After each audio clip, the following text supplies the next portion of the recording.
Hey Hank, this is Joel. It was great to see you the other day for this lesson. Good to visit with you.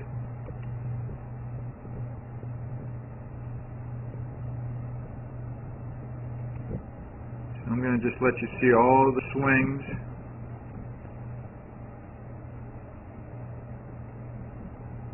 Chronologically through the lesson, then I'll go back through and remind you of the things we spoke about.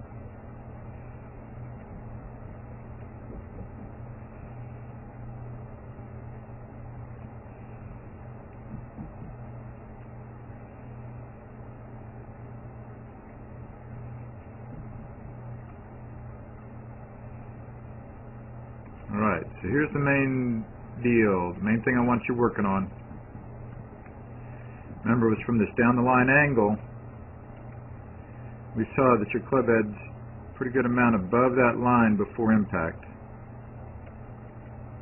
So over on our right on the old gold, see that shaft is coming through your elbow, or I'm sorry, the top of your shoulder. And it's getting on that line very late, but over here on our new blue, as you're working on it, club head is much closer to the line on that downswing, Hank, instead of being so far above it. So that was the last swing on our left. Now here's the very first swing.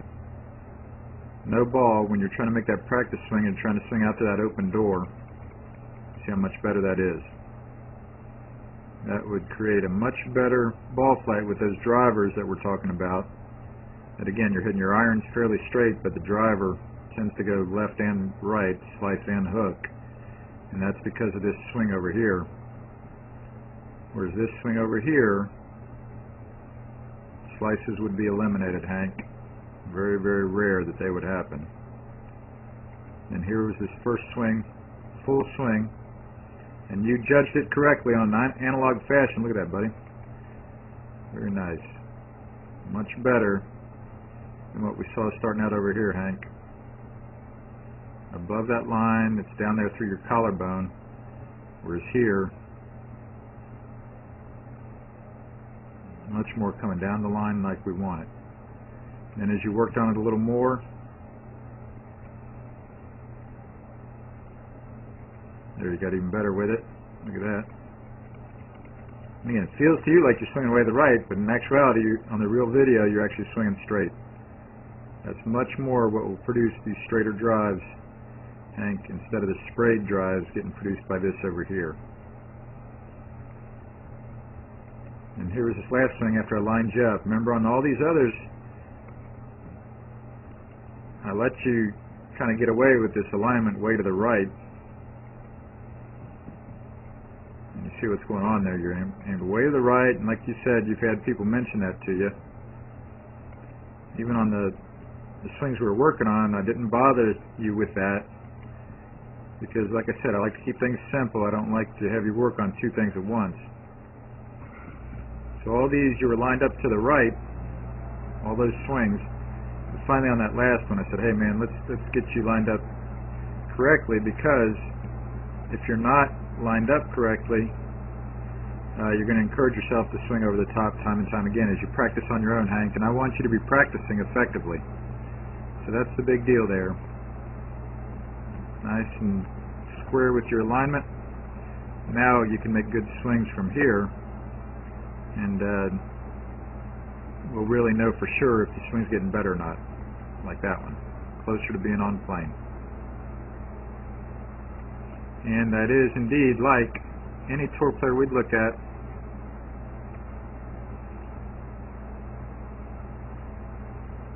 They're going to be coming down that plane line the last half or third of their downswing. That original shaft plane line there, Hank.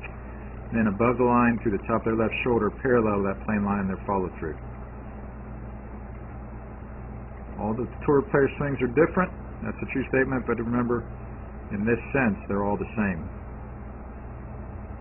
Coming right down that line through the top of their left shoulder, parallel to that plane line, and their follow through.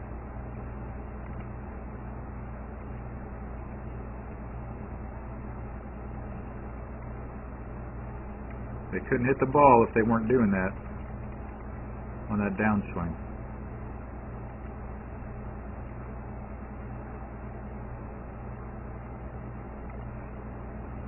So that's the first thing I really want you starting to give some attention to, Hank. You did great with it the other day.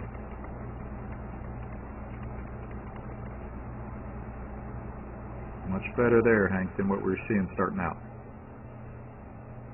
All right, man, look forward to talking soon. Hi, this is Joel. I'm here at Dr. Todd Elworth's office. He's one of the best chiropractors in the region. He's a TPI certified golf fitness professional. And I really want you to know about him because he can help you a lot with your golf fitness, just as he's helped my young student Taylor here in the last year or so. Now, how we met, Taylor came into my office with back pain. What we took him through is numerous screens to find out why he had the back pain. I don't only treat back pain, but my second goal is to find out exactly why he has this problem. So we analyzed him, we find out he has some certain weaknesses, we put him on some strengthening exercises, and he's doing very well. He's done great. He's had very little back pain, and that's mainly because he injured himself working too hard at the golf course. So he's done his exercises, he's felt great. I'm very, very thankful that Todd's been able to help Taylor in this great way. And I want him to help you too if you have any questions at all about your golf fitness. Thank you. Thank you. This is Joel Suggs. I sure enjoyed meeting you down at the Cincinnati Golf Show this weekend and showing you your swing on the 2D equipment that I have. And so I want to take about 2 or 3 minutes to just show you around Meadowlinks. This is the studio I use in the winter for all my students. You see there's the down-the-line camera angle for our 2D equipment. And then we have the face-on camera angle also. And then what we also have here is 3D equipment to where I can show you your swing from 6 different camera angles with this 3D equipment. And we can get your swing from down to the 1/120th of a second in terms of exactly what your hips, shoulders, and hands are doing in the swing. And then also, I have the most realistic hitting curve I've ever seen from puttersedge.com. So when you hit your full shots, it feels as realistic as possible. And then I have 3 different green speeds for you to practice your putting. 9.5 on the step meter, 10.5 on the step meter, and 12.5 on the step meter. That's benefited my students tremendously. And then also I have a lot of learning aids like this Smart Stick. You can see the rest of those learning aids over here in my bag that we can work on to help you learn at a certain field in your golf swing that you and I both want. And then also I help my students a lot with their equipment through the winter. This is a frequency analyzer where we twang your club and it gives us a reading here. And then also we plot your whole set, each club on these lines to see if the set is really matched or not. Quite often they aren't, and it helps my students tremendously when they find out what clubs are the offending clubs. And then if we get tired of being indoors and we want to go outdoors and hit some, we can do that. It's my daughter. Ellie, good to see you. I haven't seen her in weeks. No wonder you've been gone, Ellie. You've been out here playing in the snow all this time. But this is our natural turf area. This is closed until April, as you can see. But it's a fantastic area where we can step outside and hit some balls and get some real ball flight. Or, if we get pretty satisfied and things are looking better on the video here, we're kind of cooped up inside and want to go outside, we can step on out and hit balls and see real ball flight for about 5 or 10 or 15 minutes, however long you and I can stand the cold, out into the air, and we see them land at these different flags. I have a yardage book for this driving range. It's the first one I've ever seen in my life where we know exactly what it is for the front, back, and middle of each green. And again, the covered area here is heated, so we stay out there for about 5, 10, 15 minutes, like I said. It enables us to see some ball flight, and then we get satisfied that things are looking the way we want, and we come back inside, take off our coat, and look again at the video equipment to see how your swing's looking, to make sure that you understand it. And then notice too, my exercise ball up top here, and then also, so I help my students a lot with their fitness through the winter, and then I will help you also with your sports psychology, with your golf psychology from the golfpsych.com people down in Texas. That's helped my students tremendously a lot over the years too. So again, I sure enjoyed meeting you down at the Cincinnati Golf Show this weekend. I look forward to seeing you again out here this summer at Meadowlinks, or even right now in the winter. I have a lot of people that work on their games with me right through the winter. Check out more information about the things I do to help you at joelsuggs.com. Take care.